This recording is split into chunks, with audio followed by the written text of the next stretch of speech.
All India council of human rights నుండి south Indian president అయినటువంటి సుమతి అనే నేను, అలాగే మన స్టేట్ వైస్ ప్రెసిడెంట్ అయినటువంటి శ్రీనివాసులు గారు, మన చిలకూరు మండలం అయినటువంటి నారాయణ గారు, అలాగే మన సెక్రటరీ అయినటువంటి దినేష్ గారు, తిరుపతి డిస్టిక్ ప్రెసిడెంట్ అయినటువంటి అభిజ్ఞ గారు, అలాగే గూడూరు మండలం ప్రెసిడెంట్ అయినటువంటి పూర్ణ గారు, వీళ్ళందరం కలిసి ఈరోజు తిరుపతి జిల్లా చిల్లకూరు మండలం చిలకూరు గ్రామం అయినటువంటి చిల్లకూరు మాధవి అనే అమ్మాయి పారిచర్ల గ్రామంలో ఇచ్చినారు. అమ్మాయిని 6 ఏళ్ల క్రితం వివాహమైనది. ఆ అబ్బాయి 2 బిడ్డల తల్లితో అక్రమ సంబంధం పెట్టుకుని అమ్మాయిని పట్టించుకోగా నానా హింసలు పెట్టి ఎన్నో బాధలు పడారు. ఎన్నో రాజకీయ నాయకుల చుట్టూ, అధికారుల చుట్టూ, పోలీసు వాళ్ళ చుట్టూ తిరిగినప్పటికీ ఎక్కడా న్యాయం జరగలేదని హ్యూమన్ రైట్స్ గురించి విన్నారు.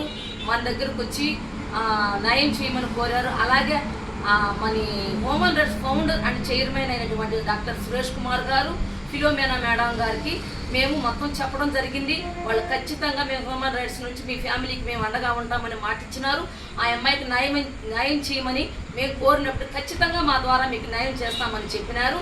ఈరోజు చిలకూరు పోలీస్ స్టేషన్లో ఆల్రెడీ అమ్మాయికి 4 లక్షలు కట్టిస్తామని చెప్పినారు.